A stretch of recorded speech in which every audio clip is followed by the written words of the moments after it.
Good morning, everyone. We're about to start the webinar today. We are Passport USA. Today we're going to present Indian Educated Speech-Language Pathologist Program Overview. My name is Katie Glazer, and I am a licensed attorney working here for Passport USA. I am not the only one presenting. Obviously,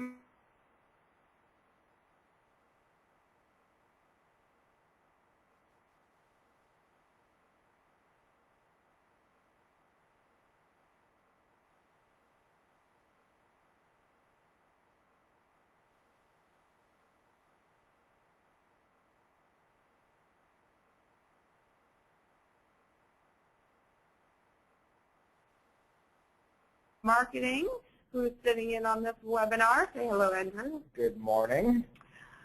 Well, all of us are very excited today to chat with you. I, here in the office, am responsible for recruiting medical professionals, helping them with credentialing, immigration problems, filing visas, client assignments, and employment for all the candidates. So, I've helped numerous foreign candidates come and work here in the United States, and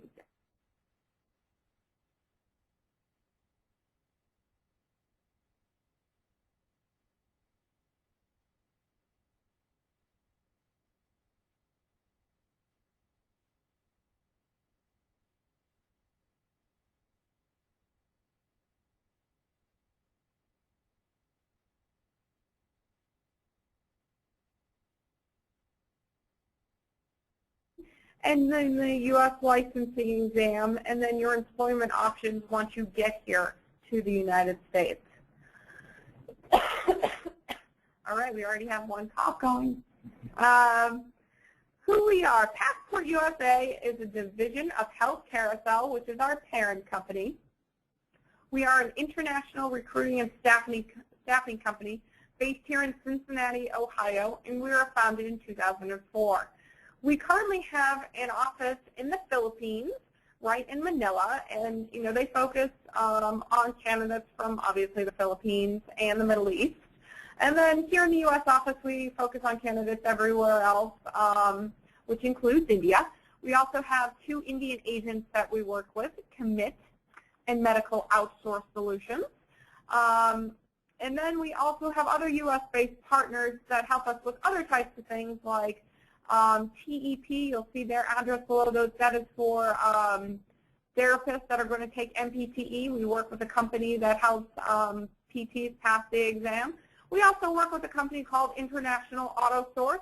For all candidates that are coming over from foreign countries, it is difficult to secure a line of credit to buy a car. So this is a company that will help foreign candidates buy a car, so when you get here, you have transportation.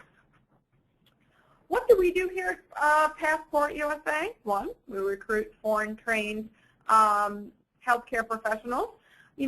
Predominantly we do PTs, OTs, SLPs, RNs, and MTs. And we bring them here and place them on assignments. To get them here, we provide credentialing advice and reimbursement. So we tell you how the proper steps to come and get licensed and get a visa, and we assist you with getting your visa and coming to the United States. We also provide you with reimbursements for all the credentialing. Well, again, so we sponsor you for your visa, whether it be an H-1B or a green card. We provide relocation and settlement into the United States, so we get you settled in your apartment. And then we provide you with U.S. employment, whether that be at a hospital, a skilled nursing facility, a home health setting, or an outpatient setting. For any candidate that's, an SLP, a PT, OT, or an RN. Our expertise, again, is obviously anything that has to do with licensing, recruitment. We have great resources when it comes to immigration and filing visas. We work with two of the leading immigration law firms for healthcare in the United States, which would be Massillo, Unkenhold. You can see their website on the screen, and you can also visit their website. And we also work with the Hammond Law Group. It's also important to mention that we are a founding member of the American Association of International Healthcare Workers. We like to call it AAIRH, although that to me is still a tongue twister. We believe it is extremely important to be involved with an agency that promotes ethical treatment of foreign-trained medical professionals. Now, if you can look on the screen, this is a map of the United States, and the little suns, I think they're suns or stars, those are places where we currently have people working. Now, those dots don't represent one person. Obviously, we don't have just 3 people in Texas. But those are, the general areas on where we have people right now. But I would say by the end of the year, we will have little suns or stars in each and every one of those states. Because we are growing at such a rapid speed, and we have a lot of people coming in on this H-1B window, and we have a lot of people that we're processing for green cards that will be coming due soon. So hopefully you're going to be on one of these sunny stars. Okay, so on the screen right now, you will see that Passport USA, I'm going to highlight some of the contractual terms. We have a contract that you would sign with us to come and work here in the United States. Obviously, we put a lot of work into getting candidates here. It's not easy to get candidates here. So we have you sign up with us, and you sign a contract with us for, a period of, excuse me, a period of years. And to that, what we do for you is we commit to provide you TOEFL guidance, credential advice, and reimbursement. We pay for your visa. We pay for your airfare here, your transitional housing. We provide you with, hourly wages that are set by the United States government. We provide you with raises when you do well. We provide you with health insurance and dental insurance, paid time off. We give you the option of green card sponsorship. So we commit a lot to you, and in return, we ask you for, for you to commit back to us, the exclusive right to represent you, responsiveness during the credentialing process, because, if you say you're going to work with us, we want you to work in a speedy fashion so we can get you here and get you working. So, we make great commitments to you, and we expect a commitment back. A lot of questions that we always hear from candidates are, how much do we owe you? Well, let me tell you a little bit how we work. We do not charge you any fees for the advice that we provide. I am a licensed attorney here in the office. John is a licensed attorney here in the office. We also have another one in the office. We work with our outside law firm. We pay for all of that. All the advice that we give you and provide to you is free. So we're not charging you anything. What we do is we get paid by our clients. So you are going to go work at one of our client sites, and that might be a hospital. So you're going to go work at, a hospital in downtown Cincinnati, work as a PT. And they pay us for your services, and we pay you your hourly wage. So, you don't have to worry about, getting scammed out of money or providing us with money. That's just not how this works. We do ask you to go ahead and pay for your credentialing up front. This is something that you own the rights to. You're going to have to go and pay your TOEFL, your transcripts, your education remediation if you need any, your visa screening, and state licensure. But we are going to pay you 50% before you leave for the United States, and then 50% after you arrive. And then, like I said, it's a big circle. Everyone's going to get something out of this relationship. You're going to be paid by us. We're going to be paid by the client. It's just a nice, great circle when we work together. On the screen, you're going to see an estimated reimbursement for expenses. So these are, it's a fair estimate of what you're going to have to pay out of pocket to get here to the United States. And again, once you sign a contract with us, you're going to get 50% before you leave for the United States and 50% when you get to the United States and work for 3 months. Katie, this is Andrew, and one thing I wanted to point out about this slide is You know, on the previous slide, we had a number out there about $5,000 or $6,000 that you might expect that you might incur and we would reimburse. And that really is an accurate number for, let's say, a physical therapist. But, you know, I think speech-language pathologists are in an enviable situation here, such that they are able to test in their home country and not have to come to the United States to test. So that makes this number a lot less. And typically, I think what we're finding is that they don't require as much coursework, remediation, or taking extra classes as, let's say, an Indian physical therapist would. So we'll see there's a big reduction there. So I just wanted to point out that, you know, while on the prior slide we said 5 to 6, you know, that's probably what a PT would expect to pay, and then we would reimburse. But SLPs, you know, you don't have to have as much money to go through this process, so that's a good thing. That is a great point, Andrew. Yes, the higher number is based more for PTs or OTs. You know, they do have to, well, a PT does have to come to the United States and take the exam. An SLP does not have to do that. They can do a lot of what they need to in their home country. So, you know, you will not have to, you know, pay out as much money in the front. So thank you for pointing that out, Andrew. And now I am going to turn it over to John Dawson. Again, he is a licensed physical therapist. He is our licensing and immigration manager here at Passport USA. So he is right now feverishly working on H-1Bs, but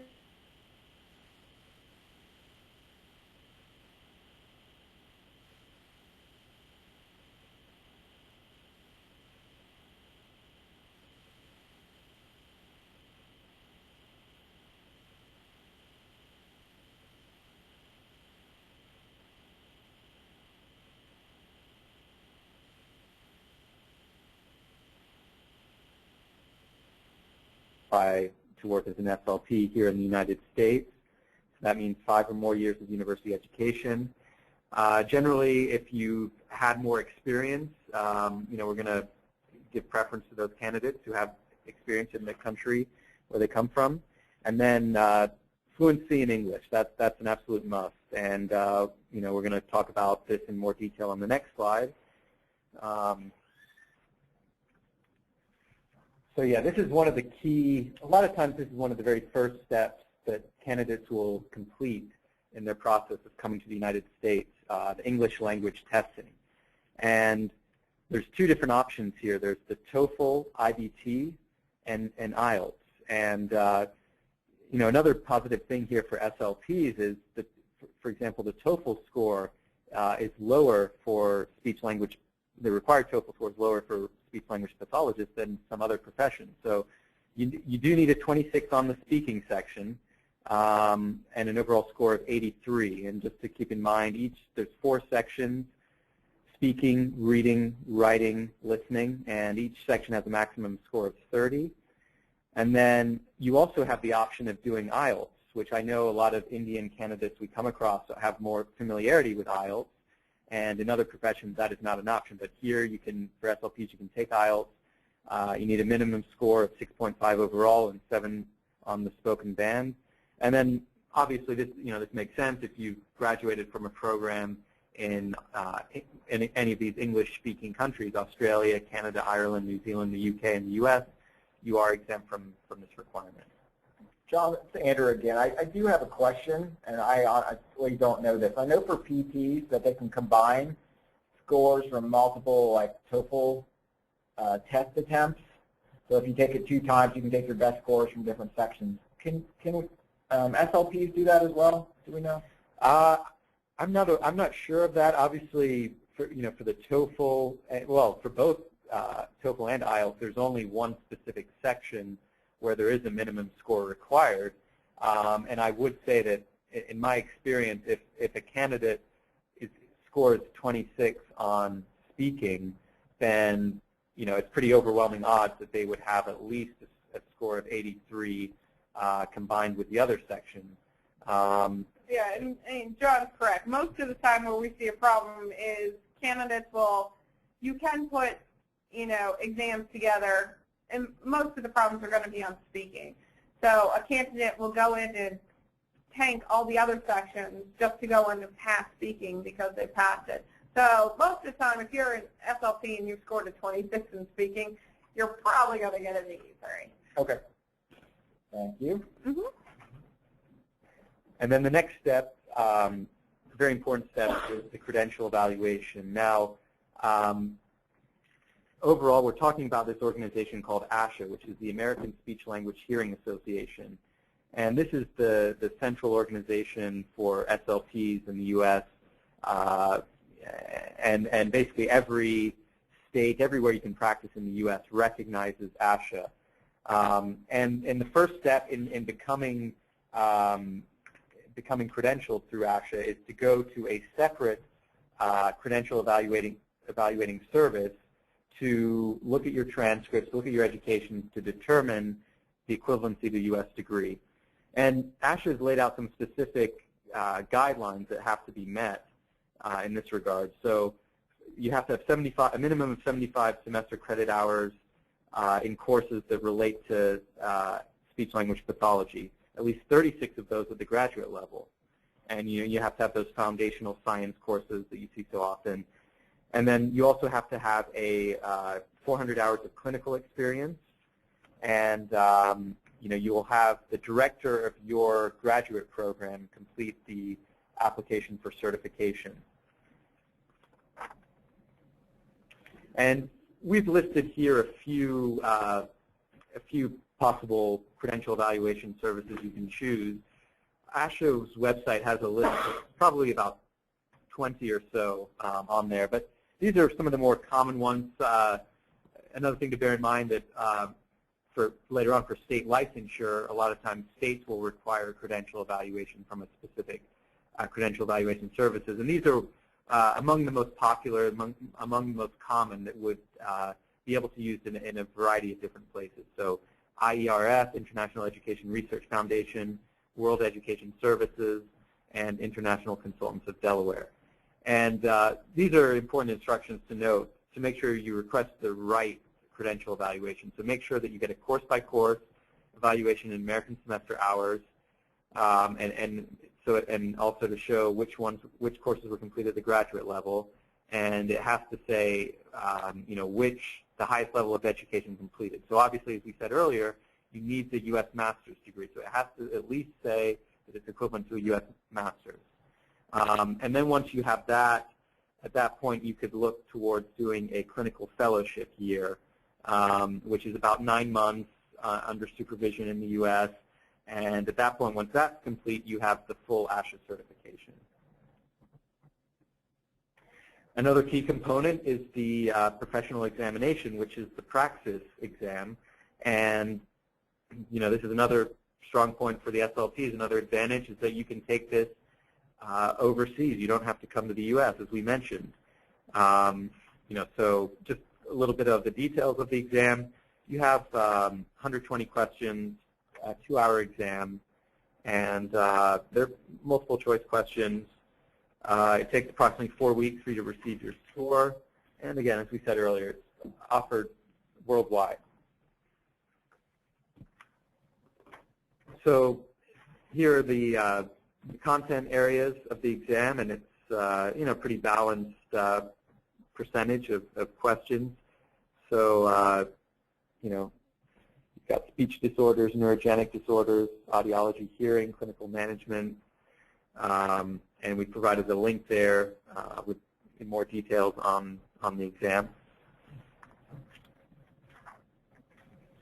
Here's some links, some resources to help you prepare for the exam, both on ASHA and CPS, and some separate organizations that, some podcasts and different things you can look at to prepare.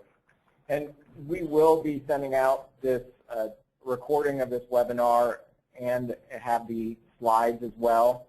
So you don't need to feverishly jot down these links and things like that. We will, anybody who's registered will email this out and put it on our website and Facebook.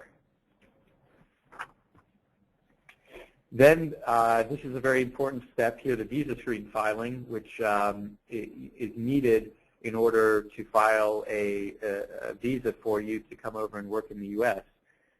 Basically what this means, this is something that's done for purposes of immigration, and it's done for numerous healthcare professions, and it's to essentially prove or certify that you are equivalent to a U.S. educated SLP, or to whatever profession you're getting a visa screen for. For SLPs right now, there's only one organization that we can go through to obtain this, and that's CGFNS. And so they're going to certify that you got the English fluency and the necessary education to meet the U.S. standard. So here's a link here where you can request the academic records from your school to be sent to CGFNS to kind of start the process. And these are some of the key steps here. Obviously, you're going to file with CGFNS. You're going to submit education and license verifications directly from your school, your university, and your licensing body. You're going to submit the passing English exam score. CGFNS will verify the credentials, and they'll either issue a certificate saying you meet the U.S. standard, or they will note what deficiencies there are. So if the visa screen is issued and we're ready to go for the immigration petition, most likely it's an H-1B visa, and then if there's a deficiency, we will review and advise on appropriate education plan. All right, so I'm going to jump back in here.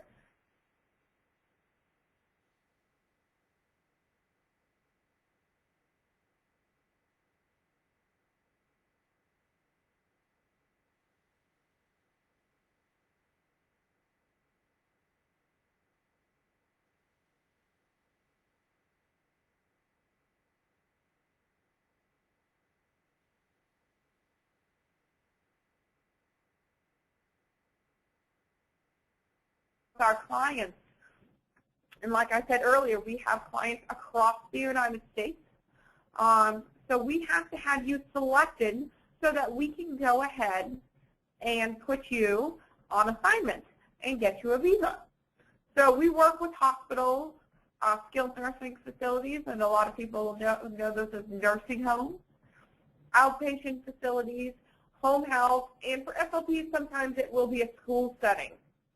And most of your interviews will be done over the telephone. So it's not like you have to fly to the United States to interview. So now I'm 99% sure we're going to find you a client. And then we're going to go ahead and get ready for the next step, which would be filing your visa. We are really, really, really, really good at this. It is rare for us not to get approved for a visa. I think I could think about it twice happening where we've been denied, but actually refiled and actually got the visa. So the visa is the easy part for us. Now, I'll talk to you a little bit about visas. We would start you out on an H-1B visa. This is, one of the most popular visas for any of our candidates. The best part about this visa is that you can have dual intent, is that you can come to the United States, and then you can also, we can file a green card for you while you're here. The H-1B visa is a pretty easy visa to work with.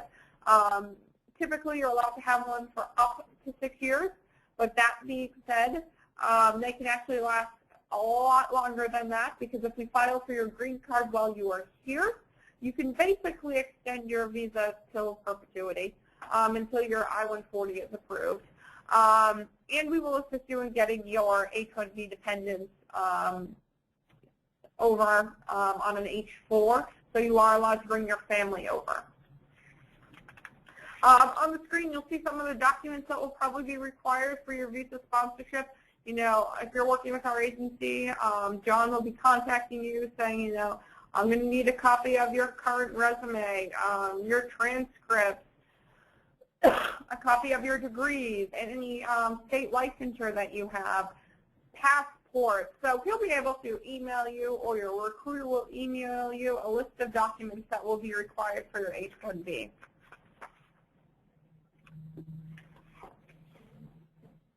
All right. So this is an important step. Once you've got your visa as I mentioned earlier, when we were talking about the ASHA certification, that in order to become fully certified, the first step in that regard is to have a clinical fellowship year. And so this is most likely what you would be working under when you first come to the U.S. You'd be under supervision. And what we also mentioned earlier is the efforts we take is really to make your transition go as smoothly as possible. So we're going to be there to meet you when you arrive in the U.S. at the airport, help you get set up, take you to the work site, the hospital or the facility where you're going to be working, and just get you set up with your housing and get you ready for life in the U.S. So this is some more information about the clinical fellowship year. Again, this is, usually it's going to be about 36 weeks, so about 9 months, full-time clinical practice, and these are just some of the requirements that ASHA has listed, about 2/3 with direct clinical contact with persons who have communication disorders, and some of the components of direct clinical work with patients or students, consultations, record keeping, and you'll have a supervisor, as I mentioned. So they'll be reviewing and evaluating your progress throughout this CFY year. And John, it's Andrew again. I mean, the CFY, is that just for international candidates because they're educated overseas, or do U.S. educated SLPs do that as well? No, that's for all SLPs have to complete this step to obtain ASHA certification. So, yeah, the foreign educated SLPs are not being singled out here, and most likely you would have a lot of states have some sort of temporary or license where you're working under this format. So once you've completed the CFY, then you get the 3 Cs, the Certificates of Clinical Competence from ASHA. And, ASHA, they're the most widely recognized organization in the U.S. So at this point, you are ready to be essentially a fully licensed SLP. And, yeah, you're ready to go at that point. Well, that looks like it's the end of our webinar today. I would like to thank John Dawson for helping me out, and my poor voice that was, cacking it up over here in the background.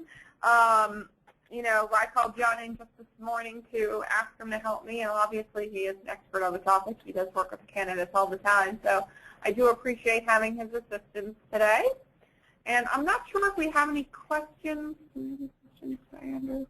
I did not see any questions. It doesn't look like there are any questions, but as Andrew mentioned earlier, we are going to be sending out this webinar. You are going to have the opportunity to look at this in a PDF version. And again, go to our website, go to PassportUSA.com, visit us on Facebook.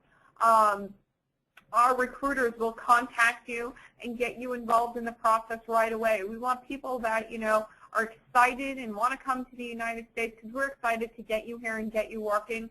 So, we welcome you to the opportunity to talk with our recruiters today. I hope you all have a fabulous evening, and look forward to hopefully seeing you here in the United States.